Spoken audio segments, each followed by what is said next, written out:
Hello and welcome back to the New Dig Norfolk Gardener and part 2 of the New Dig Greenhouse and Polytunnel.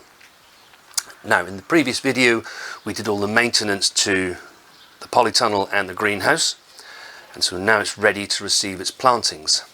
Now, it's the following day when we're recording this, and one of the reasons for that is that yesterday it was an absolutely scorching hot day here in Norfolk. And didn't think it would be such a great idea to pop these plants in when it was that hot. So although it's a lovely day here in Norfolk this morning, it is much more overcast, a bit more cloud about. Still warm, but not baking hot in this greenhouse like it was yesterday. With your tomatoes and your aubergines, they want about 2 feet between them. With tomatoes you could go as close as 18, but that's the minimum space that you want. Indeed, the more space you can give the plants, the better it is for them. The airflow is improved, and if blight is in and around, it really helps, you know, that if they've got more space between them. Now, we're growing 5 varieties of tomato this year. Cherry red, which we really like. We've got a couple of Money-maker, some San Marzano, some Gardener's Delight, and remember the Sweet Million that we're trialling. We haven't grown that before, so we've got a Sweet Million to try and see what those tomatoes are like. So if you are new to gardening, here's your tomato plant. This is the main stem. This at the top here, you never take away until the plant has reached the desired height.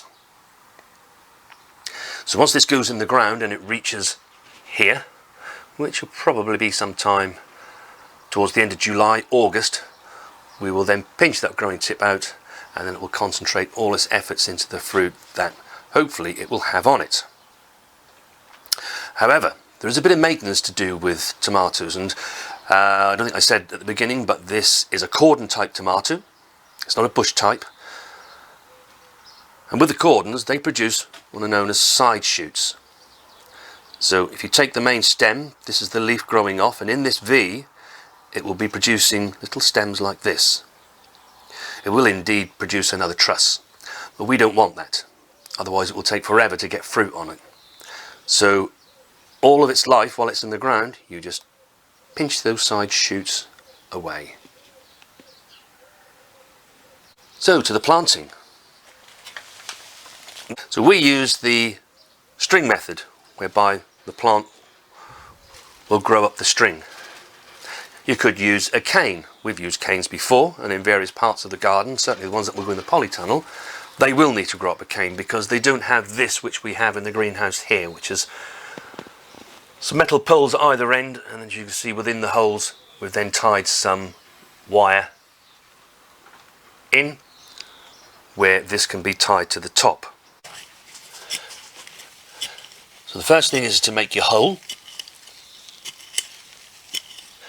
and like most of the plants in the garden, as with the greenhouse, I do like to bury them quite deeply, and you can with tomatoes, and it is actually an advantage, because if you bury this up to here, it will actually produce little roots that can help anchor the plant even more. And then what I'm going to do, I'm going to water the bottom. Now, greenhouses are notoriously dry, so let's get some water in there. It'll pretty quickly drain away, but it will just help this plant as it's freshly planted into this hole.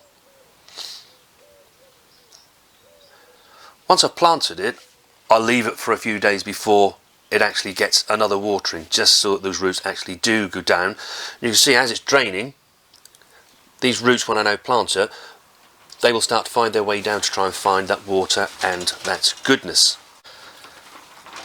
So with the string method, what I do is lay that in the bottom like so.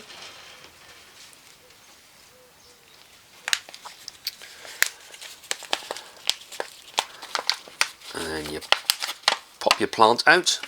These are really good, they're not pot bound. They are ready now to go in the ground.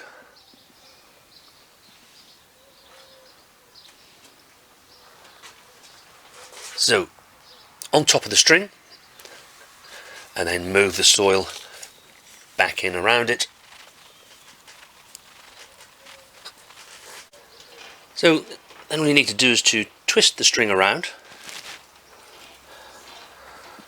and then bring it to the top of the wire.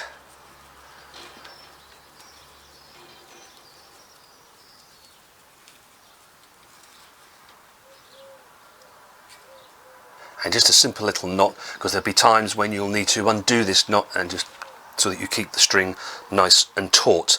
And as the plant grows, these are quite flexible, these plants. You can just wind it around so it's got something to grow up. Now, I was asked a question by somebody in the last video that we made regarding watering. I was asked if I could make a whole video on watering, and we shall do that. But I do know that one of your problems was with the cucumber, and with our tomatoes, in fact anything that's grown in this glass house and that will be grown in the polytunnel, what we do is we use plastic bottles. Yeah, so we've cut the bottom off, and then what we do is just to the side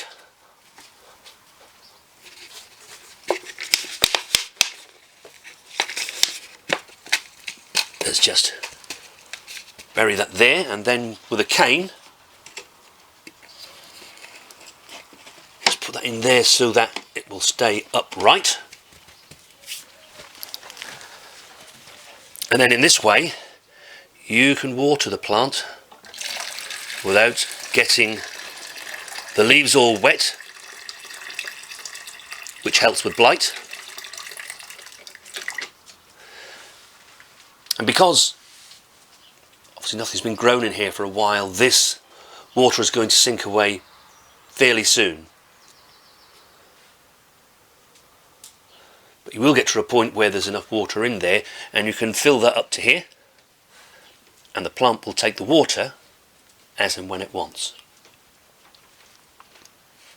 So that's the way that we water all our plants within the greenhouse and with the polytunnel that we're going to go into shortly.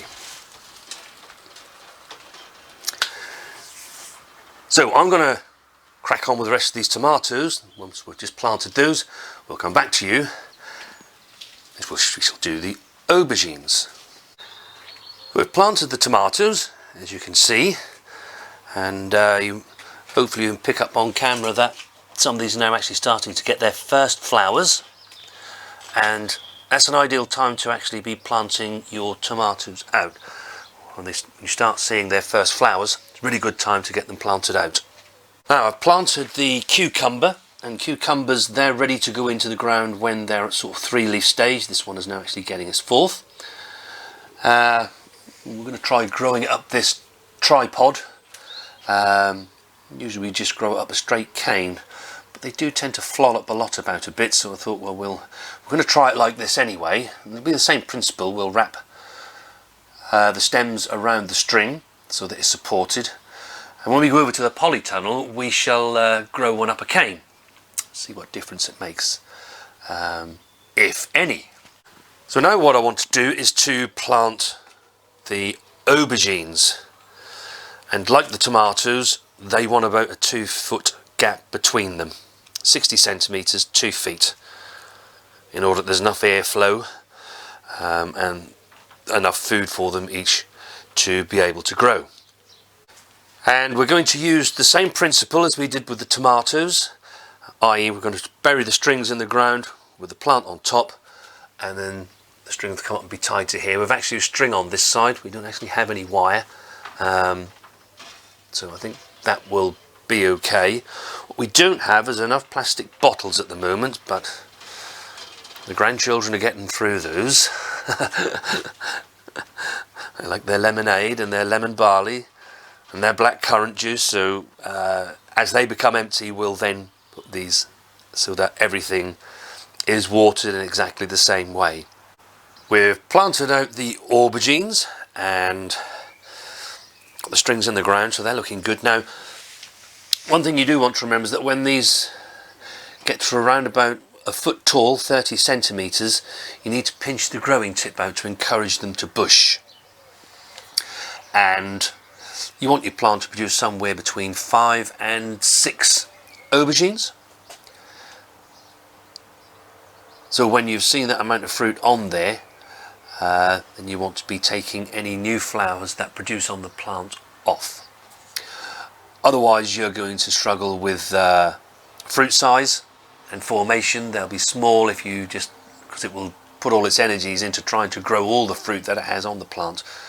Whereas if you limit it to 5 or 6 per plant, then you'll get nice size aubergines. So next I want to plant our chilies. They're going in here. Now you can see the tomatoes actually go in an L shape, so down here and around to here. And in between each tomato plant, I'm going to put a chili plant in. Now we have chosen to grow jalapenos this season, and the chilies actually need staking once they get to about a foot tall. These aren't that tall yet, so we don't need to worry too much about that.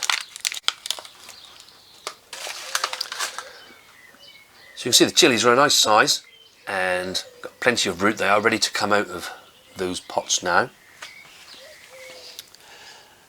And we'll just pop it into the ground, firm it down.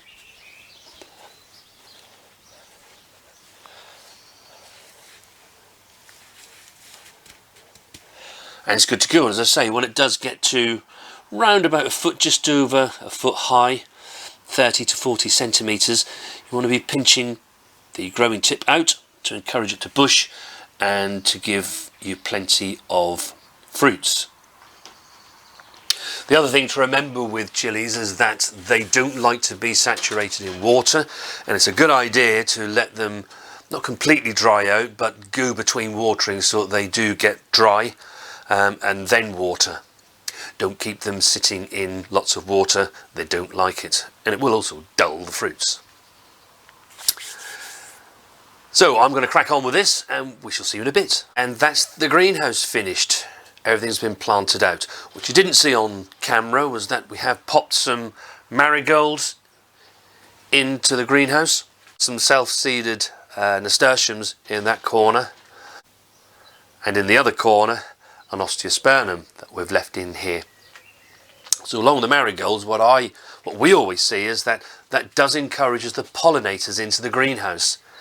We've got flowers just outside the greenhouse along with a few more marigolds, and as they come along to pollinate them, they recognise there's flowers in here too, and then they can come in here and do the business for us and help us out with the pollination of all the lovely plants that we have in the greenhouse. So now we need to head over to the polytunnel. That now needs to be planted up. Here we are in the polytunnel and we have planted everything up. You can see we've got some new tomatoes in here, and what we didn't put in the greenhouse but are in here are the peppers. Now once the peppers get about 8 to 9 inches tall, you want to be pinching the tops out so that they become more bushy, and then in theory at least you should get more fruits forming. Plant some cucamelons in the corner, and if you haven't experienced those before, here, when they start to come to harvest we'll show you. We'll also put an aubergine in here, and all of these plants, because we don't have the same system in the polytunnel that we have in the greenhouse, these will all be grown up canes. We shall put these canes in here shortly for them to grow up. Now I hope that you've enjoyed this little mini series on the New Dig greenhouse and polytunnel, and if you're not sure about, even though we've talked about it, if you're not sure about exactly how to side shoot and when to pinch out, please do subscribe to our channel, because we will film when we do these things and the sort of stage they need to be at. and how we go out watering everything. And while we're on about watering, it was a really great idea of one of my subscribers. He asked me if I could do a video on watering, and we shall do that, I promise you that. But to the rest of you, if there's anything that you'd like us to film and you'd like to see how to grow, if you've got any ideas, please let us know in the comments below, because, you know, this is your channel. We want to give you the sort of content that you want. So if we haven't yet touched on anything that maybe you want to know about, as I say, let us know in the comments below. More than happy to make a film on a specific subject. That would be really good, and it'd be a great way for us all to engage with each other, because I'll know that it's something that you really do want to have a look at. But that's it for this video, and we shall see you on the next one.